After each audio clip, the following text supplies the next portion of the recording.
What a game, what a game, what a game that we just witnessed. The Celtics take the dub. They take it up 2 games to nothing.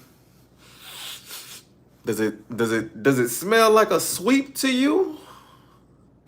Nah. I said 7 games. I said it's gonna hold home court. Everybody gonna serve home. Everything gonna be like that. So that's what I'm thinking. But we had such a great game, such a great game. 105-98. Despite Luka having a 32-point triple double, 32 points, 11 rebounds, 11 assists. That was not enough to overcome the onslaught that is the Boston Celtics. That team right there is just, like I said, they're just top to bottom, just a nice, well put together team. From their stars to the role players to the bench players to the benches players to the coaching to the crowd. Now I don't necessarily agree with how the fans are from my stories that I've heard about how Boston fans can be, but but hey, I can't really, when they get turned up, they get turned up. Drew Holiday was the leading scorer for the Celtics. I want to say he had 26, like 8 rebounds. He was dominating in the paint. Off the bat, I was wrong in one of my takeaways from last week. I think I was right in the other two, so I was 2 for 3. But one of the takeaways I had was 3-point shooting, and that it was gonna be a huge factor in this. Now, if I look at it correctly, one team shot 10 of 39, the other team shot six of six of what? 6 of 26. So not really that much of a discrepancy. Yes, if they would have made a couple more of those shots, but I could say if the Boston would have made a couple more of those shots, then the lead would have been blown out of this water. Now, that's what I was wrong at. The other two takeaways I had, which I'm gonna take away from this one because this is just kind of more or less like a rinse and repeat. The first the first takeaway that I'll take from last week is that the Boston Celtics can just attack you from any angle. Like the Boston Celtics can just weigh you down. They can beat you up. They can attack you. Their stars didn't even have to. They were leading at halftime. 54-51. At that time, Kyrie and Luka had 33 points. Jason Tatum, Jalen Brown had 13. So the two stars was outscoring the other two stars by 20 points. Luka had 23 of those 33, by the way. The one team stars was dominating, yet the other team. So, like I said, the role players I would much rather have the role players from the Boston Celtics.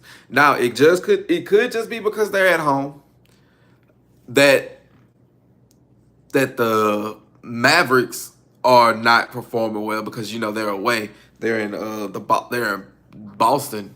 That crowd could be getting to him a little bit. I know Kyrie don't want to say that crowd got to him, or I'm not in his head, so I could be completely off the mark. But that crowd getting to him. That crowd doing something to him. I don't know, because I don't know Kyrie to be shooting this bad. Has he? Did he make a three in no? First game he was 0-5. This game he was 0-3.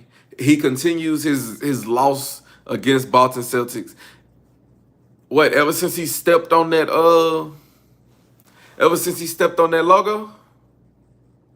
He stepped on that logo in the middle of the Celtics home court, and he is now 0-12. 0-12 against the Boston Celtics. Now, maybe when they go back to Dallas, they're gonna get a win. But as of now, it's more or less like what you got to do. Why why the Mavs owe you $10, man? What they do to you? They you put a $10 bet on them and they lost. Another takeaway that I had, other than the Celtics being a well-oiled machine from top to bottom, that since the Celtics being like their stars didn't even have to lead, they had so many other people that can go and take over. That's why the Celtics are so scary. Like Jason Tatum, Jaylen Brown do not have to beat you. Drew Holiday can beat you. Derek White can beat you. Pritchard can beat you. Hauser can beat you. Al Horford can beat you. Like so many, no Diddy. So many people can take over on that team. Right now, it's only one person for the Mavs, and that's Luka. Luka had 32. The next person had 16. Drew Holiday had 26. The next person had 21. The next two people behind that had 18.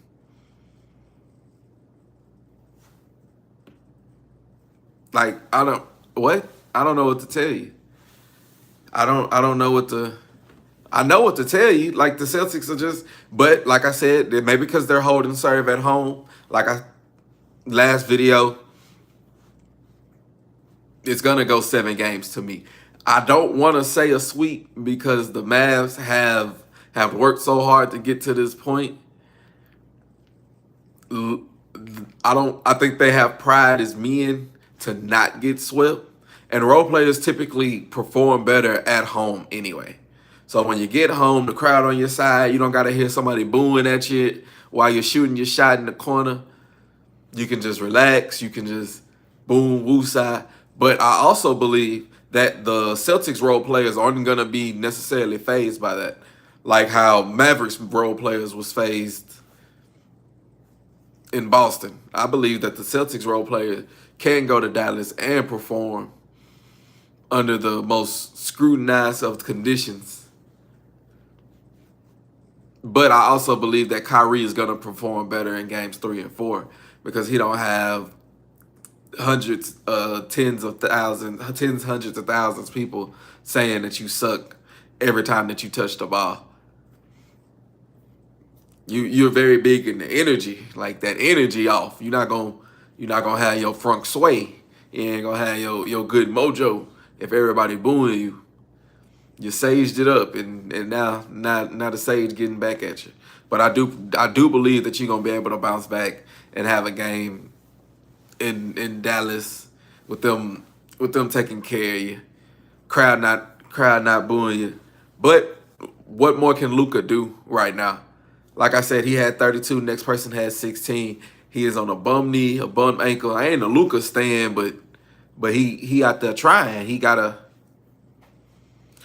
But I think this is more or less what the Celtics did as opposed to what the Mavericks didn't do. The Celtics, they started off kind of rocky, not making their shots. They didn't make many threes, but they made the big ones that counted. My third takeaway from this game that was a huge point and a huge factor in who won and who lost was free throws. One team shot 19 of 20. 19 of 20. Another team shot what they shot? 16 to 24. One team shot 16 to 24. Another team shot 19 to 20.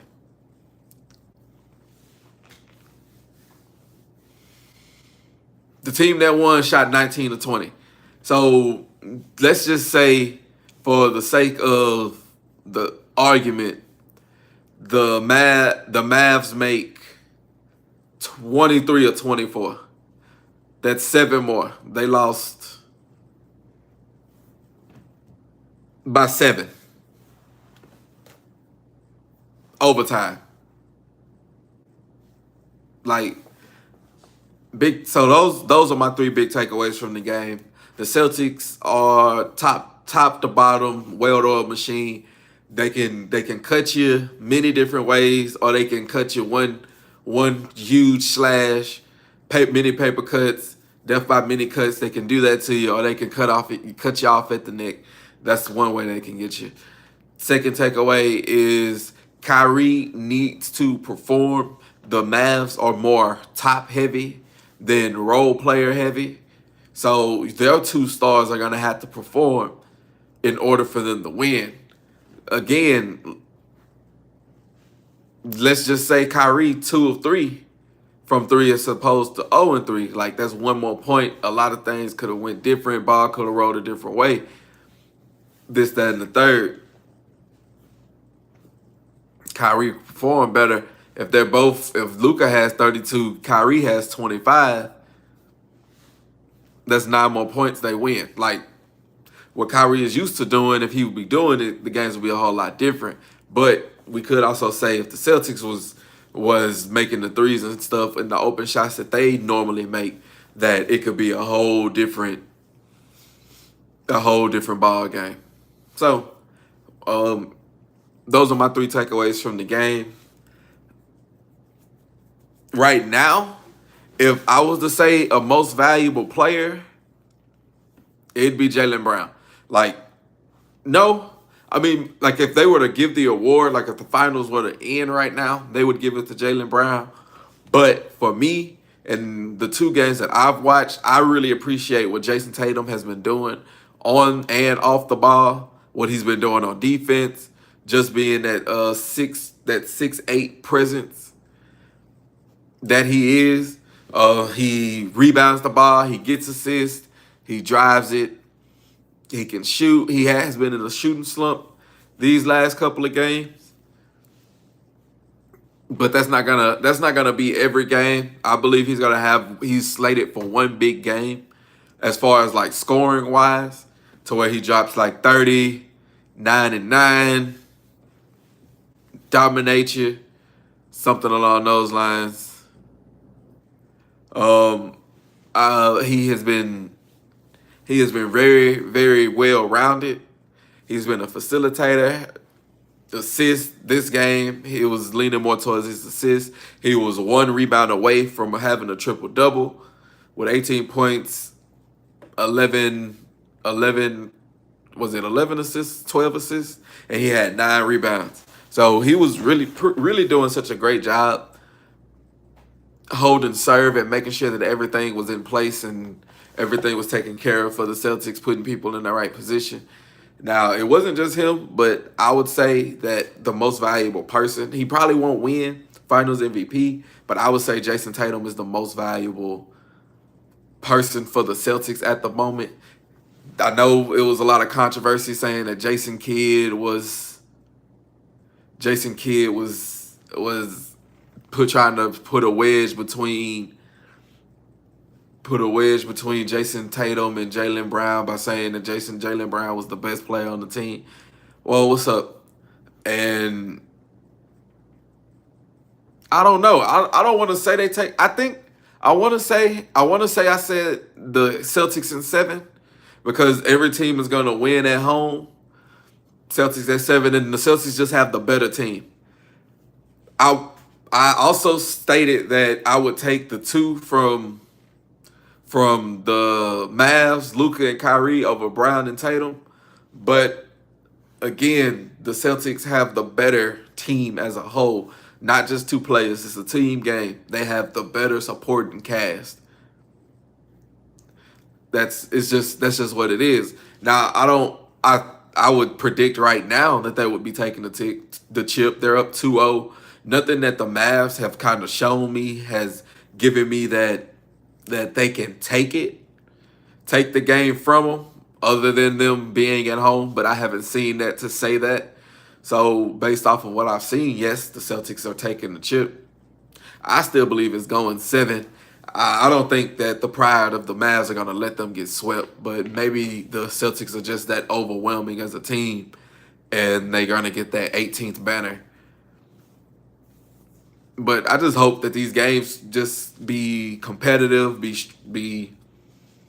strong, be back and forth, be something that we can really really sink our teeth into. Unlike the first game, the second game was a little bit more close, a little bit more tight knit, back and forth. But whenever the Celtics got the lead, they didn't really let it go.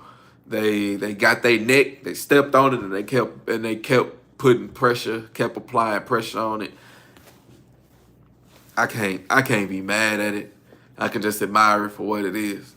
So with Jason Tatum being my most valuable person, the person that I'm most disappointed in it's obvious. It has to be Kyrie. And this isn't me. I don't want to, I'm just an unknown emperor. I'm unknown, can't really, my opinion holds weight like wet paper. So, but I don't want to kick a man while he's down, but Kyrie needs to perform. If Kyrie would have performed game one, it would have been a closer game. Not saying that they would have won, but it would have been much more entertaining. If Kyrie would have performed a little bit better game two, aside from the 8 turnovers that Luka had, not going to take away that. Luka did have 8 turnovers. Unless I read that wrong. Make sure I don't want to lie on that, man. Yes, Luka had 8 turnovers. They had 15 as a team. 8 turnovers from your most ball-dominant player. And then you have Kyrie shooting 0 of 3, shooting 7 of 18. Yep, shooting 7 of 18. And Luka had a triple-double, and you still lost by 7 points.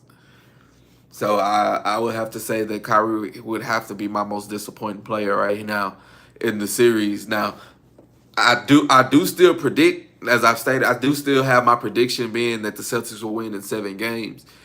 And if the Mavs win in 7 games, I wouldn't necessarily be surprised. I want to say Celtics in 5. I want to say I do want to say Celtics in 5, but I also have to put into account that Luka two bad games. I mean, not Luka's, Kyrie 2 bad games, and the role players playing better at home. That these next 2 games are going to be very important, and I believe that we're going to go back to Boston with it being split 2-2. JT hadn't performed the best of what he wanted to perform, but in the same breath, he hadn't had to. He hadn't had to be efficient from the court. He's distributing the ball. He's getting rebounds. He's putting people in place. He is being with him not really showing that much emotion. He's putting a lot of energy into the court. I think I said help me find a player, but after Kawhi, I think right now, Drew Holiday is my second favorite player.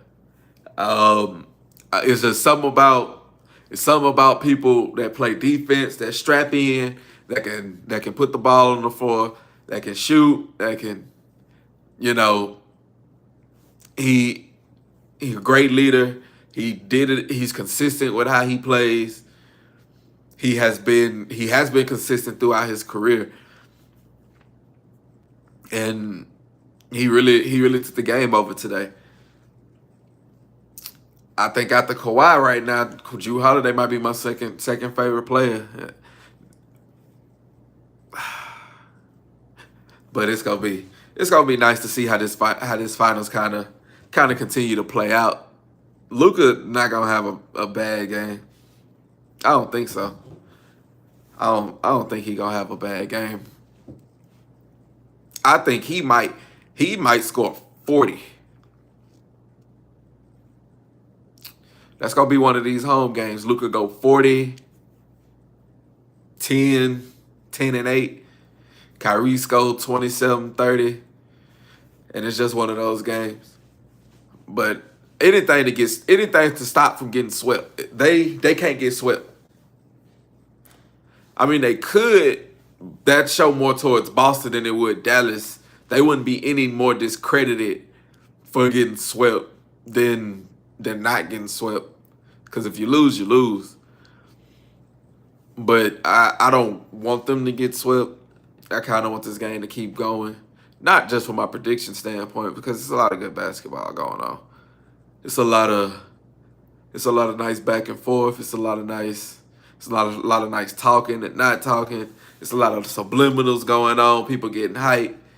Now, do I want the Celtics fan? Now, it's kind of pick your poison. Do you want Dallas fans to win, or do you want Boston fans to win? Who's gonna be more obnoxious? Who's the more obnoxious fan base? Who's the more annoying fan base? You got Dallas, and you know how Dallas fans are.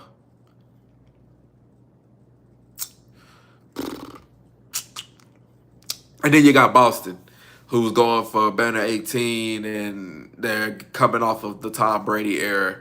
And yeah, you know how Boston fans are. So it's kind of like pick your poison. Whoever wins is going to be awful.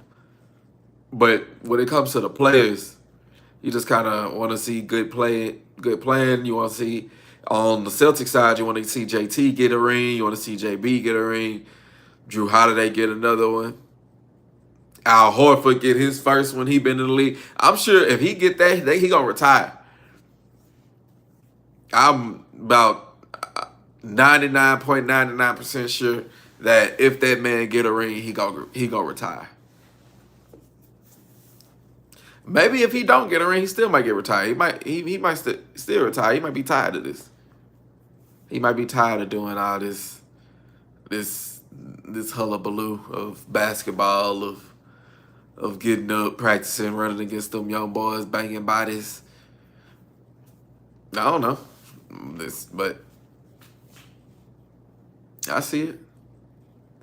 I don't know. What do you see this series going for right now? I know you said Celtics in 5. Is there any chance that the series gets stretched? Is it any chance that it can get a flip? What have you seen from this game? I know you know your team better than anybody. How do y'all feel about the TNT crew? If this is their last rodeo, it's gone. It's gone. Gotta enjoy them for every game that they hear.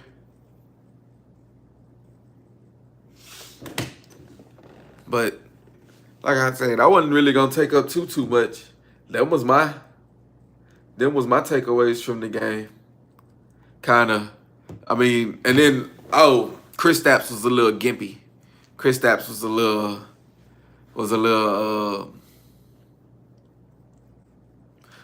limpy. So we're gonna take a look at that going into game 3. Luka, I'm sure he's gonna take ice bath, cold bath, everything of that nature to stay right. They're gonna give him painkillers, everything like that to get him, make sure he's took care of. He's gonna be good for game 3. I'm ready to see what's going on. I want to see how everybody else kind of perceived this game. The Celtics, even though they started off pretty slow, just looked like they was in control the whole game. At some points, Dallas looked a little frazzled, but I'm ready for game 3. Now, game 3 is Wednesday. Wednesday is also AEW Dynamite, so I'm a try to, if I do it, you know, it's gonna be tough, but I'm gonna try to do Dynamite and do game 3, so the Empire can bring you some nice good news from both, give you my AEW review, and also give you the nice little fallout from game 3 and see where we go from here. If you're tuned in, I do appreciate you for tuning in. I would appreciate it if you let me know what you thought about the game and what you thought about the series up until this point. Also, I'd like it if you like, share, subscribe, and then also give me your predictions for what you see going on and going forward. This series is gonna be nice. Now, if it's a sweep, I'm gonna be upset. I'm really gonna be upset. I don't see it being a sweep. I see everything kind of going nice, everything playing out. We're gonna see what type of motivation and stuff gets taken care of.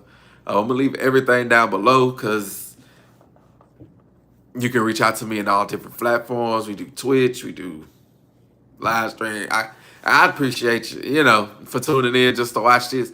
And we gonna make Just the Unknown podcast a well-known thing. Because Just the Unknown podcast is more than sports. It's more than wrestling. It's more than anime. It's more than games. It's more than you. It's more than me. It's this empire and the growth that we go on. So this Just the Unknown podcast is just gonna start here, and with every new body, every new watcher, every new subscriber, this empire is gonna grow. This unknown emperor gonna keep giving you content. And like I said, I'm gonna leave my socials down below to where you can reach out. You have many different avenues of reaching out to me. So I do appreciate you. Hopefully you having a good day, a good night, a good week, a good year, all that good old jazz. I appreciate you for stopping by and tuning in for the Fallout of Game 2. I am your host, Unknown Emperor. This is Just an Unknown Podcast. And this is goodbye for right now.